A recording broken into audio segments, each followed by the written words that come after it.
The stars had never seemed so cold. Captain Daeho stood on the bridge of the Korean defense cruiser, watching three massive shapes block out the constellations he had known since childhood. They were not asteroids. They were not satellites. They were ships, alien ships. The largest vessel stretched nearly 5 kilometers across, its surface covered in dark metal that seemed to absorb light rather than reflect it. Smaller ships flanked it on both sides, each one still larger than any spacecraft humanity had ever built. They hung in orbit like predators waiting to strike. "Sir, we're receiving a transmission," the communications officer said, her voice shaking. "All frequencies. Every language."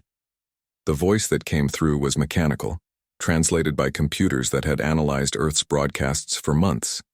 "Humans of Earth, you are primitive. You are weak. Surrender your world to the Vrelian Empire. Resist and die." Daeho felt his jaw tighten. Around the world, other defense forces were receiving the same message. In Washington, generals argued about response protocols. In Moscow, launch codes were being verified. In Beijing, satellites were being repositioned. But here in the darkness of space, Daeho made a simpler choice. "Ready all weapons," he said. His weapons officer looked at him with wide eyes. "Sir, our missiles can't penetrate those shields.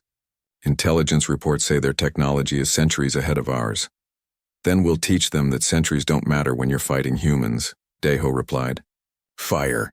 The missiles launched from the cruiser, small sparks of light racing toward the massive alien vessels. Daeho knew they wouldn't be enough. But he also knew that someone had to shoot first. Someone had to show these Vrelians that humanity would not kneel. Down in the engineering bay, Hana worked frantically on the last missile. She was young for her position, barely 30, but she had a mind that saw patterns where others saw chaos. The alien shields worked on energy dispersion, spreading the force of impacts across their entire surface. But energy had rules. It had limits. "If we can't go through the shield, we go around it," she muttered to herself, rewiring the missile's guidance system.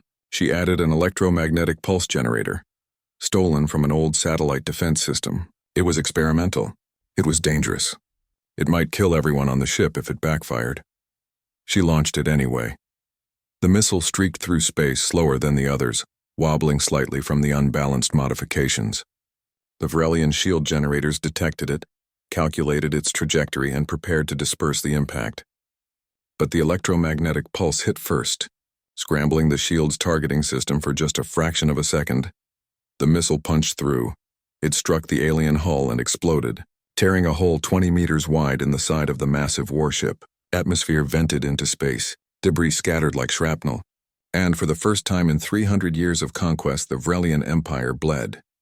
Inside the command ship, Commander Thrakos stared at the damage reports in disbelief. His scales rippled with anger, a deep purple color spreading across his reptilian face. Humans were supposed to be prey. They used primitive rockets and chemical explosives. They had barely reached their own moon. How did they penetrate our shields? He hissed at his tactical officer. "Unknown, Commander." The weapon was modified. Crude, but effective. They improvised. Thrakos felt something he had not experienced in decades. Uncertainty. The other species his empire had conquered had fought with honor, with established military doctrine, with predictable tactics. But these humans had seen their weakness and immediately exploited it. They fought like scavengers, like survivors. "Deploy the ground forces," Thrakos commanded. "Sweep the major cities. Show them the price of resistance." Across Earth, the Vrelian dropships descended. They were sleek, angular craft that moved through the atmosphere like knives through water. Their plasma cannons lit up the night sky as they targeted military installations, power plants, and communication centers. But humanity had spent 10,000 years learning how to kill. Every major city had a defense plan. Every government had prepared for the worst. Not alien invasion, perhaps, but invasion nonetheless. In Seoul, former police officer Tae-young watched the dropships land in the city center. He had fought gangs, terrorists, and riots during his 15 years on the force. He understood violence. He understood fear. And he understood that sometimes the only way to win was to make the enemy more afraid than you were. "Everyone to positions," he said to the civilians around him. They were not soldiers. They were shopkeepers, students, office workers. But they were also human, and humans had a talent for warfare that evolution had carved into their bones. The Vrelian soldiers emerged from their dropships in formation, their armor gleaming with energy shields. They carried plasma rifles that could melt steel. They moved with the confidence of a species that had never lost. Tae-young waited until they entered the narrow streets between buildings. Then he gave the signal. The construction crane came down first, 50 tons of metal crashing into the alien formation. Energy shields flickered and died under the sheer kinetic force. Before the Vrelians could recover, the civilians attacked from every window, every rooftop, every doorway. They used hunting rifles, Molotov cocktails, improvised explosives made from fertilizer and fuel. The aliens had never faced an enemy that turned their entire environment into a weapon. Buildings collapsed on command, burying soldiers under rubble. Streets exploded as underground gas lines were deliberately ruptured. The humans didn't fight to win territory. They fought to kill, to slow, to make every meter cost blood. By the time reinforcements arrived, Tae-young's group had melted back into the city. The Vrelians controlled the landing zone, but they had lost 40 soldiers taking it. Across the planet, similar stories played out. Tokyo, New York, Mumbai, Lagos. Every landing turned into a bloodbath. Commander Thrakos received the casualty reports and felt his certainty crumble. In 6 hours, he had lost more soldiers than in the last 3 planetary conquests combined. The humans fought without honor, without mercy, without fear. They used their own buildings as weapons. They sacrificed positions willingly if it meant killing more Vrelians. They did not fight like a civilization. They fought like cornered animals. Pull back the ground forces, he ordered. Prepare for orbital bombardment. If they want to fight, we'll burn their cities from space. But before the order could be executed, every screen on the command ship flashed with a message. It came from Earth, broadcast on frequencies the Vrelians thought were secure. The face that appeared was a woman, middle-aged, wearing a simple military uniform. "I am Colonel Bora of the United Earth Defense Command," she said calmly. "You came to our world expecting surrender. You saw our technology and thought us weak, but you made a mistake. You studied our broadcasts, our culture, our history. Did you pay attention to what we've done to each other?" She paused, letting the weight of her words sink in. "We have fought 2 world wars. We have built weapons capable of destroying our own planet. We have killed hundreds of millions of our own species over resources, ideology, and territory. We are very, very good at war. It's what we do." Thrakos watched the transmission, his mind racing. "You can leave now," Bora continued. "Or you can stay and learn why humans have never been conquered." "Your choice, Commander." The screen went dark. In the silence that followed, Thrakos made his decision. He would not retreat. The Vrelian Empire did not flee from primitives. He would call for reinforcements. He would crush this planet and make an example of it, but deep in his mind a small voice whispered doubt. These humans were dangerous, more dangerous than any species he had ever encountered. They turned weakness into strength. They made weapons from anything. They did not know how to surrender, and they were only getting started. Commander Thrakos watched the battle recordings for the 100th time, trying to understand how his superior forces were being beaten by primitives. The footage showed Vrelian soldiers advancing through a human city, shields at maximum, weapons ready. Then the entire street exploded. Not from above, not from the sides, but from below. The humans had planted explosives in their own sewers. In another recording, a squad of Vrelian troopers cleared a building floor by floor, following proper military procedure. When they reached the top, the humans detonated charges at the building's base. The entire structure collapsed, killing everyone inside. The humans sacrificed their own property, their own infrastructure just to kill a dozen soldiers. "They have no tactical pattern," his tactical officer reported. "Every engagement is different. They adapt faster than we can respond. They use psychology, sir. They make our soldiers afraid." Thrakos slammed his fist against the console. Fear was a weakness. The Vrelian Empire had bred fear out of their soldiers generations ago. But these humans weaponized it.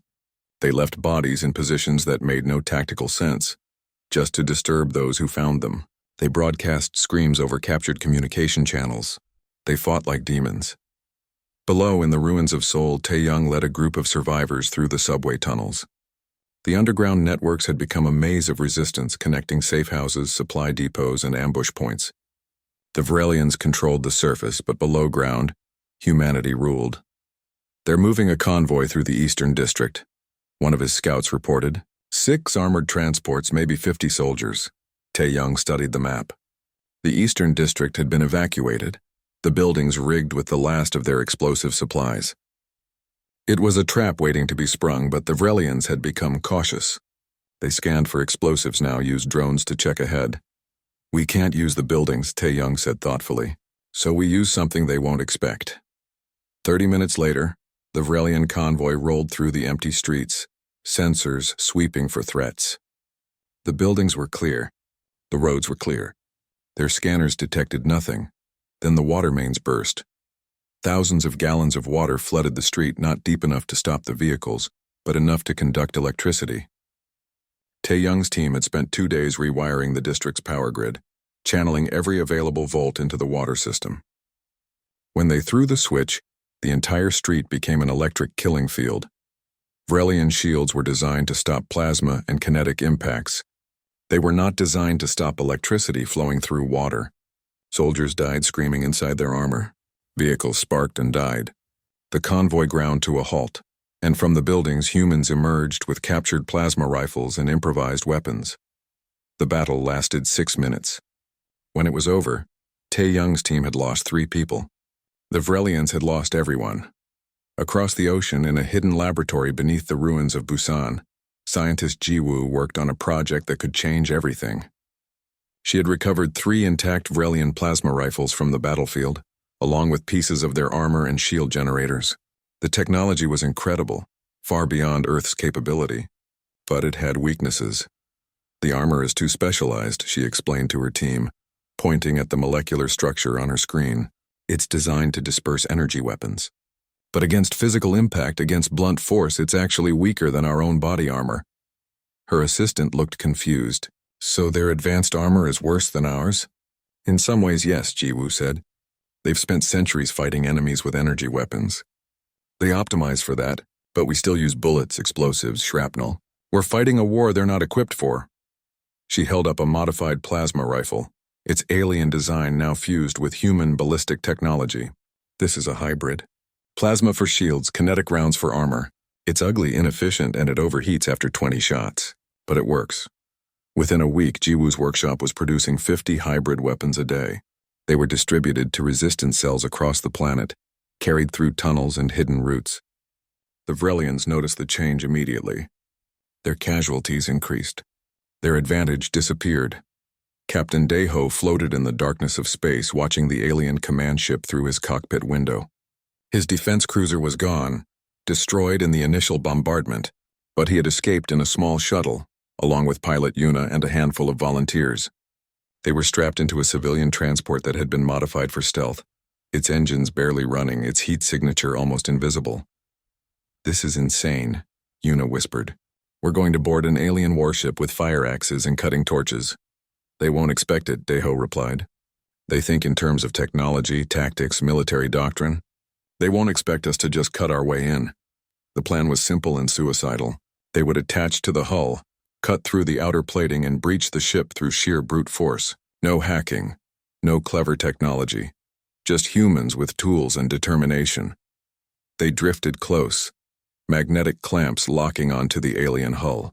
Yuna began cutting immediately, the torch burning through metal that was strong but not designed to resist physical cutting. The Vrelians had shields, armor, energy weapons, but they had forgotten about the simple things. The breach opened, atmosphere rushing out into space. Daeho and his team pulled themselves inside, sealing the hole behind them. They were in a maintenance corridor, empty and dark. Somewhere on this ship was the command center. Somewhere was Commander Thrakos. They moved through the ship like ghosts, avoiding patrols, using the Vrelians' own blind spots against them. When they did encounter soldiers, they attacked with a ferocity that shocked the aliens. Daeho used a captured plasma rifle until it overheated, then switched to a simple steel pipe. Yuna threw grenades into crowded corridors. They fought dirty, without honor, without mercy. By the time they reached the command center, alarms were blaring throughout the ship. Thrakos stood surrounded by guards, his eyes wide as he saw the humans burst through the door. These creatures were supposed to be cowering in their cities, begging for mercy. Instead, they had infiltrated his flagship, Stand Down. Daeho said, aiming his weapon at the commander. "We don't want to kill everyone. Just you." Threkos laughed, a harsh sound. You cannot win. My empire spans 17 star systems. Your planet will be burned to ash. Maybe, Deho agreed, but you won't see it. The Vrelian guards moved to attack, but Yuna had already rigged the room's life support. At her signal, the atmosphere vented, creating chaos. In the confusion, Deho's team captured 3 Vrelian officers, including Threkos, and dragged them to the shuttle. Hours later, back on Earth, diplomat Bora sat across from the captured commander in a sealed interrogation room. She had prepared for this moment, studying everything humanity knew about Vrelian culture and psychology. You're wondering how we did it, she said calmly. How primitives with inferior technology are beating you. Threkos remained silent, his scales a dark, sullen color. It's because you've never fought anyone like us, Bora continued. The species you've conquered, they had honor. They had rules. They fought the way you expected. But humans? We've been killing each other for our entire history. We know every dirty trick, every brutal tactic, every horrifying weapon. She leaned forward. We split atoms to make bombs. We created diseases to kill millions. We've nearly destroyed our own planet a dozen times, and we survived all of it. You think your advanced technology scares us? We scare ourselves, Threkos finally spoke. You are monsters. Yes, Bora agreed. We are. And now you've made us your enemy. She stood and walked to the door, pausing before leaving. Your empire is sending reinforcements. 30 ships, our intelligence says. They'll be here in 3 months. Threkos felt a surge of confidence. 30 warships would crush this planet. 3 months, Bora repeated. That's how long we have to prepare. Commander, you've seen what we can do when we improvise. Imagine what we'll do when we have time to plan. She left him alone in the room, and for the first time in his military career, Commander Threkos felt true fear. These humans were not just fighting to survive. They were fighting to win, and they had spent their entire existence learning how to turn everything, including their own weaknesses, into weapons. Above the planet, the captured Vrelian command ship was being stripped for technology. Below, in 1,000 factories, weapons were being built. In tunnels and bunkers, soldiers trained. Across every continent, humanity prepared for war. The Vrelians had made a terrible mistake. They had given Earth time to get angry, and now the humans were going to show them what real fury looked like. The bunker beneath the Swiss Alps had been built during the Cold War, designed to survive nuclear apocalypse. Now it served as the headquarters for the United Earth Defense Command. General Sung Ho stood before a massive digital map showing every continent, every city, every active military unit on the planet. For the first time in human history, there were no borders on that map. No nations. Just one species preparing to defend its home. Status report, Sung Ho commanded, his voice carrying the weight of 60 years spent in military service. China has converted 15 manufacturing centers to weapons production, an officer reported. Russia is providing raw materials from Siberian mines. The United States has activated its entire reserve fleet. Europe, Africa, South America, all contributing. We have unity, sir. Sung Ho nodded slowly. It had taken an alien invasion to achieve what diplomats had failed to do for centuries. Humanity had stopped fighting itself and turned its weapons outward. The irony was not lost on him. And the timeline? Vrelian reinforcements arrive in 73 days. 30 warships, each one capable of destroying a city. 73 days. Sung Ho had fought in wars that lasted decades. He had seen conflicts drag on for years over meaningless borders. But this was different. This was survival distilled into 2 months of desperate preparation. Make every day count, he said. We don't need to match their technology. We just need to make them bleed enough that they decide Earth isn't worth the cost. In her laboratory beneath Busan, Jiwoo had barely slept in 3 weeks. The captured Vrelian shield generator sat disassembled on her workbench, its components spread across multiple tables. Her team had been trying to understand the technology, to replicate it. They had failed repeatedly. It's based on quantum field manipulation, she explained to her exhausted engineers. We don't have the materials. We don't have the power source. We can't make it work the way they do. One of her assistants, a young man named Dong Hyun, looked up from his calculations. So we make it work our way. Jiwoo turned to him. Explain. The Vrelian shield uses exotic matter to bend space around the ship, Dong Hyun said. We can't do that. But we can generate a strong enough electromagnetic field to disperse plasma.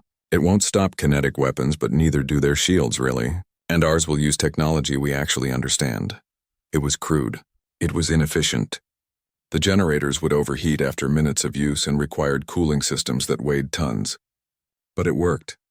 Within a week, they had produced 12 functioning shield generators. Within a month, they had 70. The first Earth defense fleet took shape in orbit. Cargo haulers were retrofitted with weapons. Civilian shuttles became fighters. Old satellites were armed with missiles and given new targeting systems. It was a fleet built from desperation and ingenuity, held together by improvisation and hope. Captain Deho commanded the flagship, a former mining vessel called the Teguk. It was ugly, slow, and carried weapons that had been designed for 6 different purposes before being repurposed for war. But it was his, and he would fly it into hell if needed. Pilot Yuna sat at the helm, her hands steady on controls that had been modified so many times the original designers wouldn't recognize them. "Sir, the new shield generators are installed. Engineering says they'll give us maybe 5 minutes of protection before they burn out." 5 minutes is better than 0, Deho replied. "How many ships do we have ready?" 43 combat-capable vessels, Yuna reported. Another 100 that can serve as support or decoys. "Against 30 Vrelian warships, our chances are not good." Deho smiled grimly. "Our chances were worse when we started this fight with missiles and hope. We've come a long way." In Seoul, Taeyong trained civilians in urban warfare. The Vrelian ground forces had retreated to their landing zones after taking too many casualties, but they would return with the reinforcement fleet. The city had to be ready. "Forget everything you know about fighting fair," he told the crowd of volunteers. "The aliens have better armor, better weapons, better training. We have numbers, knowledge of our own territory, and the willingness to do whatever it takes to win." He demonstrated an improvised explosive, showing them how to combine common chemicals into deadly weapons. He taught them ambush tactics, how to move through rubble, how to use the city itself as a weapon. Most importantly, he taught them to be unpredictable. "The Vrelians think in terms of strategy and tactics," Taeyong explained. "They expect rational decisions, so we make irrational ones. We sacrifice positions that look valuable to bait them. We defend areas that seem worthless because they hate confusion. We make them afraid to trust their own planning." Across the planet, similar training occurred. Every city became a fortress. Every citizen became a potential soldier. Humanity had turned Earth into a death trap. In a quiet office in the Alps, hacker Minji worked on humanity's secret weapon. She had spent 2 months studying the captured Vrelian computer systems, learning their programming languages, understanding their network protocols. The Vrelians used quantum encryption, believed their systems were unbreakable. They were wrong. "Human brains don't work the same way as Vrelian brains," she explained to General Sung-ho during a briefing. "They think in hierarchies, ordered systems, predictable patterns. Their security is incredibly strong against logical attacks, but it's weak against chaos." She demonstrated on a captured Vrelian tablet, inputting commands that made no logical sense, creating feedback loops that the system couldn't process. "I can't hack them the normal way, but I can confuse their systems, make them crash, force manual overrides. It's not elegant, but it works." "Can you deploy it against their fleet?" Sung-ho asked. Minji nodded. "If we can get close enough to transmit, the virus will spread through their network, forcing them to shut down automated systems. It won't destroy them, but it will slow them down. Give us an opening, then we'll get you close enough," Sung-ho promised. The plan came together piece by piece. Humanity couldn't win a straight fight against the Vrelian fleet. The aliens had superior technology, better ships, more firepower. But humans had spent thousands of years learning to win unfair fights. They would lure the Vrelian fleet into the asteroid belt between Mars and Jupiter. The aliens traveled in tight formation, using energy tethers to move faster through space. In the asteroid field, that formation would become a weakness. Human ships would hide among the rocks, using them as cover, as weapons, as obstacles. Minji's virus would be transmitted at close range, forcing the Vrelians to break formation and fight individually. Then Earth's fleet would strike, using tactics no empire had seen before. Kamikaze drones, kinetic missiles, even redirected asteroids accelerated to devastating speeds. "They expect a military engagement," Sung-ho told his commanders during the final briefing. "They expect us to meet them in open space, fleet to fleet, like civilized species. Instead, we're going to ambush them like pirates and fight them like guerrillas. We're going to show them that humans don't have honor. We have survival. The fleet launched from Earth dozens of ships rising into orbit. They were not impressive. They were not advanced. But they carried the hopes of 8 billion people. And they were crewed by humans who had learned to turn desperation into victory. In the asteroid belt, they waited. Deho watched the sensors, knowing the Vrelian fleet would arrive soon. Yuna checked the weapon systems for the 100th time. Behind them, Minji prepared her virus, the code that could give them their only chance. "Sir," the sensor operator said suddenly, "they're here." 30 massive warships emerged from faster-than-light travel, their formation perfect, their shields glowing with power. They looked invincible. They looked like destiny itself come to pass judgment on humanity. Deho felt his heart pound but kept his voice steady. "All ships hold position. Wait for my signal. Remember, we're not trying to destroy them all. We just need to hurt them enough that they leave." The Vrelian fleet moved toward Earth confident and unstoppable. They did not see the human ships hiding in the asteroids. They did not expect an ambush. They had conquered 17 star systems by facing enemies in open battle. By overwhelming them with superior technology and firepower, they had never fought humans before. "Now," Deho whispered, and the trap was sprung. From every direction, kinetic missiles erupted from the asteroid field. Not sophisticated, not advanced. Just chunks of metal accelerated to incredible speeds, following the simple laws of physics that no shield could completely stop. They struck the Vrelian formation like a hammer, punching through energy barriers through sheer momentum. 3 warships exploded immediately. 2 more suffered catastrophic damage. The perfect formation shattered as the Vrelians scrambled to respond to an attack they had not anticipated from a direction they had not considered. General Sung Ho watched the battle unfold from Earth, seeing the reports flood in. It was working. Against all odds, the ambush was working, but this was only the beginning. The real battle would come when the Vrelians recovered and Earth's outnumbered fleet had to face them directly. "All units," he transmitted, "show them Earth's fury." Commander Thrakos watched his fleet burn and felt something he had never experienced before. True rage. The humans had hidden in the asteroid field like cowards, struck from ambush like primitives, used simple kinetic weapons like savages. 5 of his warships were destroyed or crippled.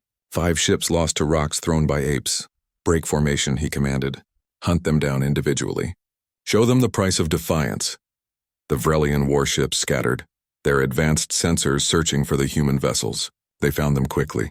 The human ships were slow, poorly shielded, and outnumbered. This should have been a massacre. But as the Vrelians closed in, they discovered that humans had more tricks. Captain Deho watched the enemy warship approach the Taguk. His shields were already overheating from a previous engagement, sparks flying from the generator as engineers desperately tried to keep it functional. They had minutes, maybe less. "Yuna, bring us close to that asteroid cluster," he ordered.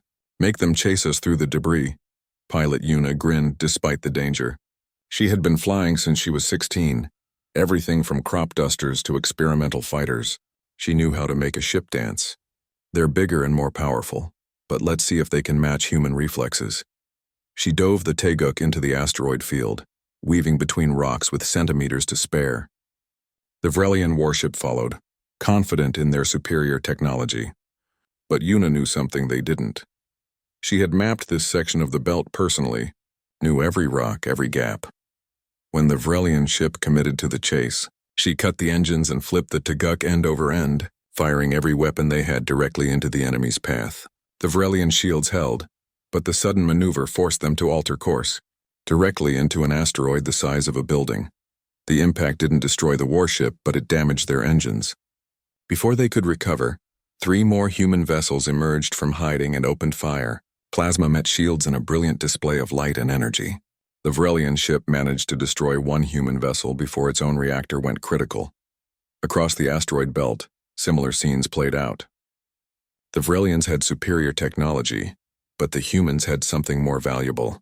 They had desperation and creativity. They used asteroids as weapons, pushing them into enemy ships. They sacrificed damaged vessels, ramming them into Vrelian hulls with fusion cores set to overload. They fought without honor, without rules, without mercy. On Earth, Hacker Minji worked frantically inside a modified shuttle that was racing toward the battle. She needed to get close enough to the Vrelian fleet to transmit her virus. The problem was that getting close meant certain death. 2 minutes to transmission range, the pilot announced. We've got 3 Vrelian fighters tracking us. Keep going, Minji said, her fingers flying over the keyboard. The virus was ready, but it needed to be transmitted on multiple frequencies simultaneously. If even one Vrelian ship received the full code, it would spread through their network like wildfire. The shuttle shook as plasma fire struck their shields. The generator screamed in protest, temperature gauges climbing into dangerous territory. Minji ignored everything except her screen. 1 minute to range. 30 seconds, 15, now, she shouted, hitting the transmission button. The code erupted from the shuttle in every direction, invisible waves of data that infected the first Vrelian ship they touched. The effect was immediate. Automated systems crashed. Targeting computers went offline. Navigation protocols demanded manual override. The virus didn't destroy anything. It simply created chaos. Vrelian ships that had been moving in coordinated patterns suddenly broke apart, each one forced to operate independently. Their network-based tactical advantage disappeared. And in that moment of confusion, the human fleet struck with everything they had. Commander Thraco saw his perfect fleet descend into disorder and realized the humans had done the impossible. They had turned his greatest strength into a weakness. The Vrelian Empire's fleet relied on network integration, shared targeting data, coordinated attacks. Now each ship fought alone, confused and vulnerable. Isolate the infected systems, he ordered. Switch to manual control. Reform the fleet, but it was too late. The human ships pressed their advantage, targeting isolated Vrelian vessels, hitting them from multiple angles. 7 more enemy warships fell before Thrakos could re-establish control. Enough, he growled. We still have 15 ships. They have maybe 20 functional vessels. Set course for Earth. We'll burn their planet from orbit and be done with this. The remaining Vrelian warships broke away from the asteroid belt and accelerated toward the blue planet. They had lost more ships than in any battle in Vrelian history, but they still had enough firepower to destroy a world. Captain Deho pursued them with what remained of his fleet. All ships maximum speed. We have to stop them before they reach Earth. But the Vrelian ships were faster. They entered Earth's orbit with weapons charging, preparing to rain destruction on the planet below. Thrakos selected his first target, Sol, the city where his ground forces had taken the most casualties. He would make it an example. The plasma cannon charged energy building to devastating levels. But before he could fire, something unexpected happened. Earth fired first. The electromagnetic pulse came from the surface, not from orbit. A massive burst of energy that covered the entire planet in a web of lightning. It was Jiwoo's weapon, the final option, the last desperate gambit. She had combined captured Vrelian technology with human nuclear weapons, creating something that shouldn't exist. The pulse swept through space like an invisible wave. Every Vrelian ship in orbit went dark. Shields collapsed. Engines died.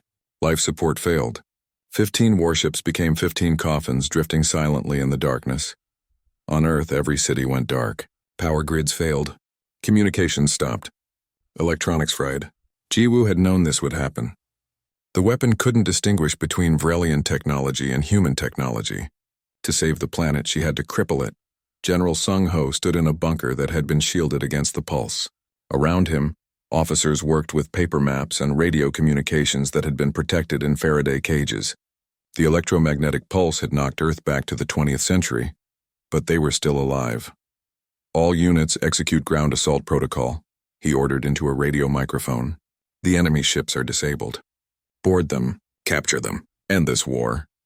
Across the planet, human forces launched into space using ships that had been shielded in underground bunkers. They were old vessels, chemical rockets instead of modern fusion drives, but they worked.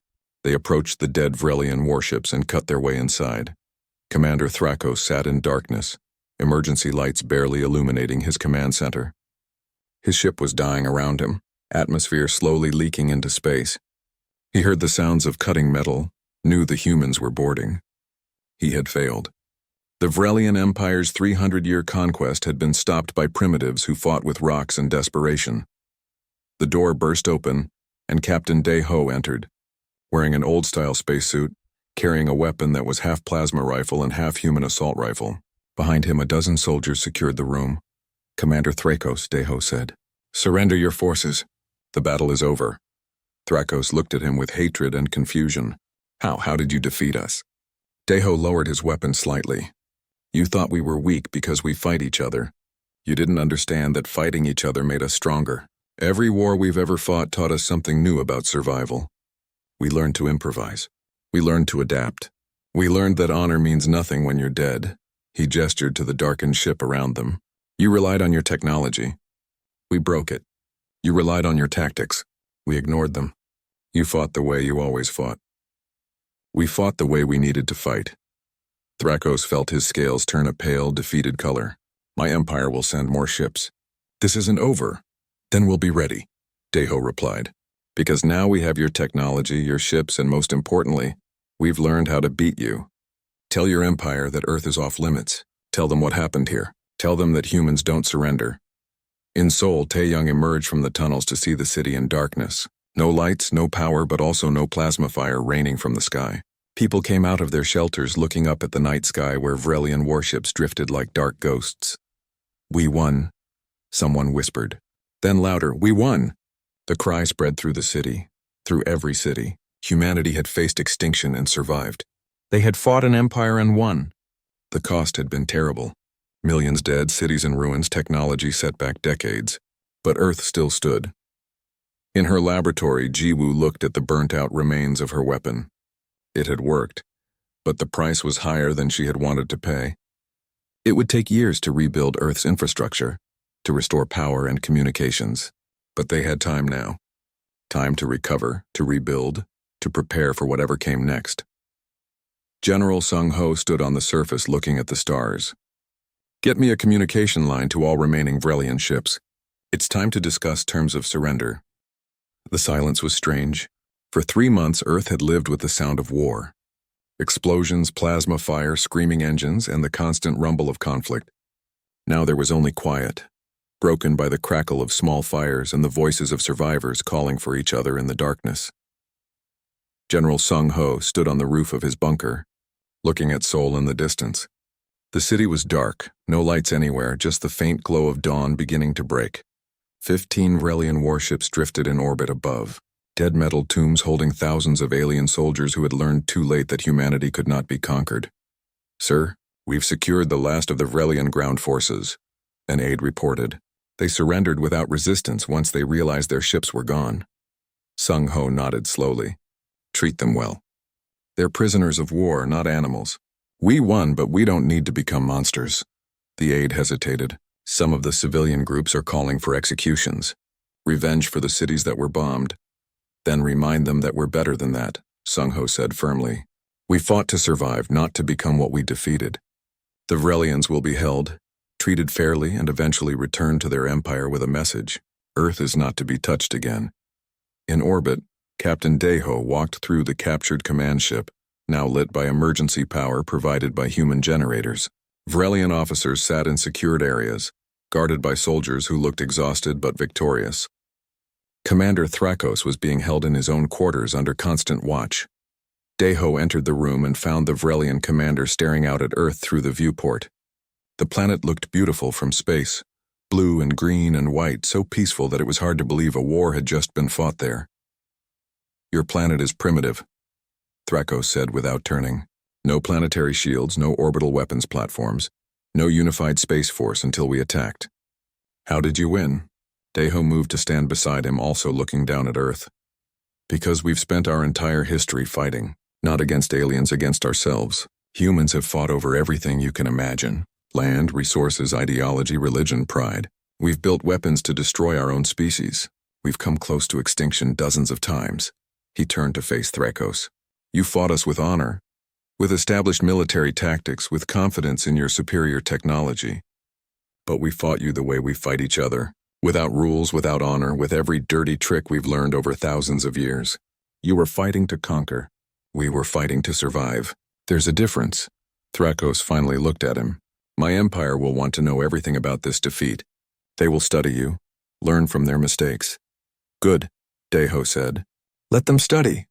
Let them understand that Earth is not worth the cost. We didn't just beat you, Commander. We broke your perfect record. We proved that the Vrelian Empire can be defeated. How many other species in the galaxy will hear about this and decide to resist? The commander's scales turned a thoughtful gray color. He had not considered that. The Vrelian Empire's power came from its reputation, its unstoppable conquest. Now that reputation was shattered. What happens to us? Thrakos asked quietly. You'll be returned home, Deho replied. With a treaty. Earth becomes forbidden territory. No Vrelian ship comes within 10 light years of our system. In exchange, we won't build warships and bring the fight to your empire. We just want to be left alone. Thrakos nodded slowly. It was better than he had expected. Better than his empire had offered to defeated enemies. And if my superiors refuse? Then they'll find out what happens when you give humans time to reverse engineer your technology. Deho said. Commander, we won this war by improvising with inferior equipment. Imagine what we'll do with ships like yours. Below on Earth's surface, the recovery had already begun. Engineer Hana stood in her workshop, now lit by portable generators, surrounded by Vrelian technology. They had captured 15 complete warships, thousands of weapons, armor, shields, and computers.